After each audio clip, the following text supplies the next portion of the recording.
Welcome back to the Combat Learning Podcast. I'm your host, Josh Peacock, 4th-degree black belt in Taekwondo and a martial arts skill training specialist. If you're new to the show, please sign up to the Combat Learning newsletter at combatlearning.com/newsletter. I'll send you cheat sheets on how to transform your drills into maximum skill-building games and get you up to speed on the science of motor skill learning for martial arts. Plus, you'll never miss a show. Go to combatlearning.com/newsletter. to get those resources now. Dr. Garcia joins us again today to unpack the false assumptions that lie beneath the Kata-based training system and traditional martial arts. He shows how early ecological researches such as Nicholai Bernstein blows up the conventional wisdom of traditional martial arts. He then spends the bulk of this episode comparing and contrasting the differences between information processing and ecological conceptualizations of how to develop skill, noting all the little glitches and hiccups that go unexamined about IP thinking along the way. If you're excited to jump in, hit the subscribe button on your podcatcher and enjoy the show. And if you're listening on YouTube, be sure to hit that like button too. He already acknowledged that was a false assumption. It's not. Right. It's not. He was saying, that he started by studying blacksmiths and how the blacksmith they hire him to understand how blacksmith could do a work in a more efficient way. So what he did, he in very rudimentary manner, he put some light bulbs in different joints and recorded the movements. And what he observed was that the expert smiths, they were hitting the nail, let's say, very efficiently every time, but there was variation, in the joints, variation in the shoulder, variation in the elbow, variation in the wrist. But at the end, every stroke was really good. So he coined the famous sentence, repetition without repetition, and connected with the thing of the degrees of freedom, the problem of the degrees of freedom. So he was saying that they know how to adapt in movement to make the perfect hit every time. So this is not noise, or at least noise in this sense, this variability is not negative. The info processing approach, every noise has to be discarded because you need to get clear, perfect information. And that's why you would think with this assumption that the Smiths would do like a machine all the time, the same movement, but that was not empirically true, But this variability is different from beginner Smiths that they were really variable, but very inefficient. It's curious because variability can be efficient because it's adaptable. Your system is very adaptable.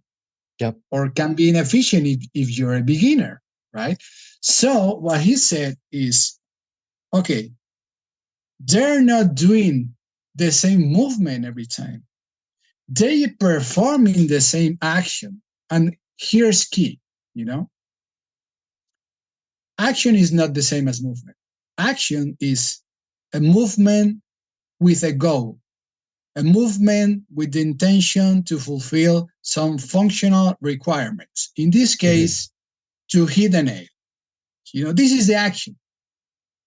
And every time you face this problem, you solve it with actions adapted to fulfill these requirements. So you don't need to do the same movement every time, but you need to perform the same action. Yes. That's different. Right. I can tell you another example connected more to sport that is really relevant as well. So for long jumpers, you would expect them to make the same run every time because, okay, there are, I don't know, 60 meters, and then you jump just before this wooden board, and Mm-hmm. you say, okay, so they have that in their motor program. They have calibrated many times before, so they're going to do blah, blah, boom. Okay, so they recorded that. And again, they were not doing the same jump twice. They were adapting, especially at the very last part of the running. They were Mm-hmm. adapting to get to the precise point with the best position to jump. So they were doing the Right. same as the Smiths, even in some really close skills as hitting a nail or jumping in long jump. So imagine if you use variability and adaptability in these very close skills. Mm-hmm. So you can imagine in combat sports, martial arts, for instance, that it's much more open. You Right. have um, another person that is trying to deceive you, to try to hit you, try to do a lot of things. So you need much more variability and much more adaptability. So you cannot train through very narrow drilling, or kata approach. You know, Yeah. Yeah. so from the very beginning, is not a wood approach. So do you remember? I wanted to start with this image. That maybe have you seen Matrix? I guess so, right? The Matrix. Matrix, Yeah. Yep. the Matrix. Okay. So do you remember that Neo is training and they upload a software of kung fu or something like that, Yes. in the Yep. brain, and then blah blah blah, blah, and then it's an expert. You He know, says, "I know kung fu." yeah. So this is a real powerful metaphor that Yeah. is talking directly to a commonsensical assumption of how our brain works and our body works. So Mm-hmm. our brain has like a software, a motor program in this case, and when you get that, you just need to perform efficiently through your body. But all the processing and all that stuff is doing in the brain, let's say, Right. you know. And yeah, for me that's a very wrong idea, but it has a lot of traction, a Mm-hmm. cultural traction. And it has to do with the way we make these connections between brains and computers, as I say. Mm-hmm. And it has a lot to do with how from the 60s the artificial intelligence movement tried to construct, to build a project to duplicate human intelligence uh, through machines, in this case computers. Yep. So they wanted not only to replicate but to understand better a human mind. But they forgot that what they were trying to do was to replicate in a machine human intelligence, right? So to do that, they had to make all these programs and all these machines with computations and blah blah blah blah blah. But this is not how human brain and human mind works. Right. So in some sense, they impose this metaphor on the computer for us to think about our brains. Yeah. And this is really misleading. This is really misleading. You know Yes. that in the 80s, but in the 70s, Hubert Dreyfus, a philosopher that was working in the MIT, he he wrote a book called "What Computers Can't Do." Right. Mm-hmm. Um, all the programmers and engineers in the MIT, they were laughing at him like, well, you know, in 5 years, 10 years, everything that you say here is going to be rubbish because machines and computers are going to be able to blah blah blah blah blah. No, not even in the 80s. In the 80s, he wrote a second book called "What Computers Still Can't Do." You know. So and yeah, and every time they had to update these expectancies because they're falling short every time. You know, because is if it was a matter of computation, forget it. I mean, no human brain is going to be better at computation than a computer. But looking the other way around, these intelligent machines still they have uh, a lot of problems when they face um, real environments, human Right. environments. I mean, you can be very well playing chess because this is very close environment. You have Hmm. everything under control, so there's no interference, no uncertainty, nothing. So, but take a look, for instance, in self-driving cars. They're having awful problems, awful Yeah. problems. I'm going to tell two anecdotes. For instance, a Tesla self-driving car. Hmm. It had a dramatic accident. The person was kind of drowsy, or I don't know, or even sleeping, I don't know. And in the road, the Tesla was going autopilot, like self-driving, really self-driving. Yeah. And the car could not identify a lorry that was across the road, and the lorry had the cargo, the container was white. So the Tesla understood that as the ceiling, and Uh-huh. instead of just stopping, continue and went down the lorry and kill the driver. You know, so for the Tesla, I mean, there's no way to say this is the ceiling or this is the lorry. In the same sense that we as humans, that could be like very very easy to understand what was going on there, Hmm. and we were not fooled by this easy trick. Right. So what I'm saying is that humans, we're really good at um, way finding real environments because we're really good as doing something in uncertain environments, in uncertainty, Hmm. to navigate uncertainty. So the world is uncertain, and the humans, they just need good enough ways of engaging these environments to carry on.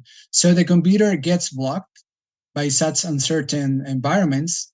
And in this sense, it operates like a very rigid thinker, a person with a mental handicap, we would say, like not very intelligent for practical matters. Right. So yeah, because uh, computers, they really need like very neat information and blah blah blah. But this is so difficult when you're facing real environments because you have to specify everything, everything, and this is not the way humans behave. Hmm. They just engage their natural environments through habitual ways, and they don't have to be conscious every time to interact with this environment, you know. And something that is really important also from the ecological approach is the distinction that James Gibson made between information of and information about. So Right. information of is the information that is specified in, for instance, the optic array. So something is coming to you, and because the retinal image is changing, you understand that something is coming closer to you or it's getting farther to you. You just need that to understand what's going on and to, for instance, to to avoid a punch, to parry a punch, or you just need that. You don't need to make the calculation of like a ballistic throw and this distance of these Yeah. centimeters, and it's going. You don't need you don't work like that. This is like a You're machine. not doing a quadratic equation in your head to figure Yeah, out that's the launch angle of yeah, a basketball that coming towards you. that's it. That's it. So the other kind of information, these the algebraic equations and all that, this would be information about what's going on there, but you don't need that to really to operate in the real environment. So there's a typical problem of catching a fly ball in baseball, so instead of the catcher, instead of um, needing all this information of the velocity or the force of the impact and the parable, and I'm going to calculate that, and I'm going to go there and get the ball. You don't need all that. You just need what we were saying, this change in the retina limits and the angle, that Mm-hmm. you understand if you're getting close or you're getting far. So just as long as you get that, and you understand this information, you're going to get to the point, and Right. what I'm saying is that this is really what we need to get used to the use of this information, and other uh, do you remember Karate Kid? Oh, of course, one of my favorites. Karate Kid? Okay. So Yeah. Karate Kid, this is another very famous example that is so misleading. So Miyagi, that is saying wax on, wax off all the Uh-huh. time, blah, blah, blah, wax on, wax off. And Yeah. then suddenly, magically, Daniel-san, after a while, Yeah. and Miyagi trying to catch him by surprise, boom, and the other block, and he's Yeah. like, oh, okay, the drill, again, the idea Yeah. of the drill. That was so drilled in his organism that from automatic mode, it came out, but this is really misleading, and that's why. Yeah. We're Because supposed to when believe that the guys that train with each other, that this is inferior to training alone on a fence or waxing your yeah, car. yeah. And this is related to what we were talking about, information of, because Mhm. when he's doing this, the wax on, wax off, the information is truly haptic, or kinesthetic, Yeah. because of the friction with the surface and all that. Yep. But he's not getting used to the info of the optic array of a punch coming to you. Mm-hmm. So in no way, or there's no way that by learning to use, in this movement, this haptic feedback or whatever, is going to perform then when a punch is coming to him. It's very misleading. It's completely erroneous. But if you have the model that you just need to get some through some drilling, the automatization of some movements, then it makes sense. Yeah. But from the ecological perspective, that's nonsense. That bullshit. Yeah. And So what I'm saying is that for the listeners, you said optic array, right? That's your field of vision. Yeah. I just wanted to make a note. Some of the listeners might not know that. Go ahead. I didn't mean to interrupt you. Okay. So what I'm saying is that depending on the model that you have, you're going to produce some training regimes that are that are responding to this model. Mm-hmm. So if you think of the info processing, well, you're going to produce these isolated repetitive movements, training regimes that produce that, and but we're saying from the very beginning that this is a very mistaken way of talking about motor learning and skill acquisition. Right. So, for instance, in expertise development. There's a famous cognitive model by Paul Fitz. He was talking about three phases: cognitive, associative, autonomous. So in cognitive, you need to understand what you have to do. In the associative, you you blend this understanding with the perception. And then in the autonomous, it's like you do it on your own, you don't need to think, blah, blah, blah. So it goes from cognitive comprehension to physical automation, you know? Mm-hmm. Again, for me, this is really wrong. This is really wrong. And this is like a very dualistic understanding of, okay, there's a motor program in the head. And then when you have this running by autopilot, your body is just doing things blindly, let's say. Yeah. And that's not how we should understand that. We should understand, instead of automation, I don't like at all this term. Mm-hmm. I like much more the term of habit. Habit in the sense, not as a blind thing, but Mm-hmm. habit as habitual ways of engagement.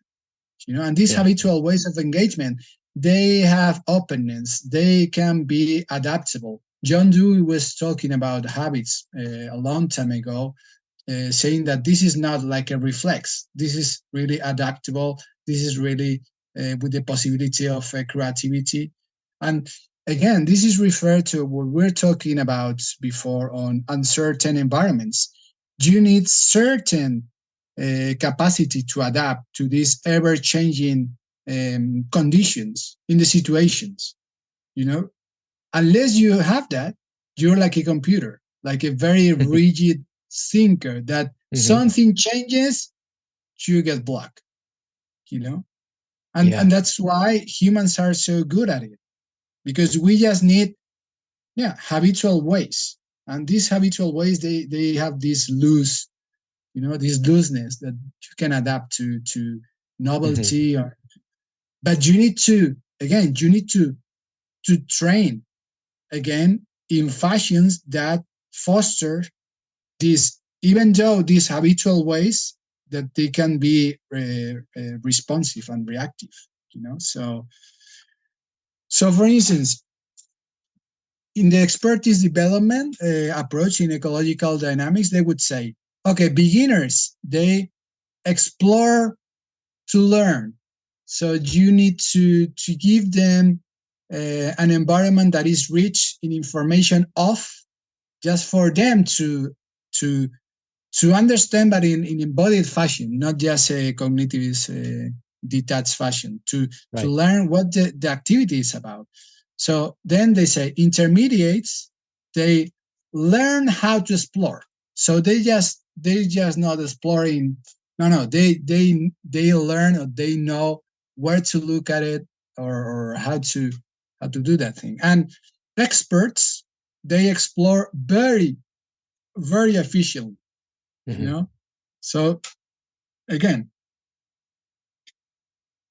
for me, in this expertise development, and in motor learning in itself, two things that are really important: education of attention and education of intention. Mm. These two, education of attention is where to get this information of that we were talking about, Right. where's the relevant cues, information in the environment that you need for your activity. And education of intention, you need to understand the goals. So it's just not a repetitive move, but you need to perform actions. And to perform actions, you need to understand these goals. So you just have to provide that, instead of just giving these decontextualized movements that they have to um, to collect, and put in a in Mm-hmm. the in a folder, or put in a bookshelf. So it's not a collection of things. That's not the Yeah. way. It's not the way.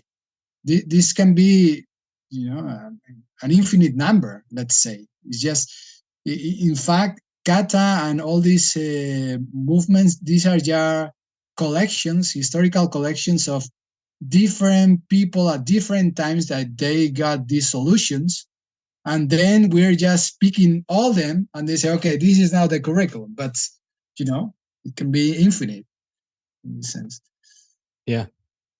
So let's say. Okay. Yeah. What I was talking about the accumulation of files in a folder of books. Instead of thinking about that is like a very info processing approach.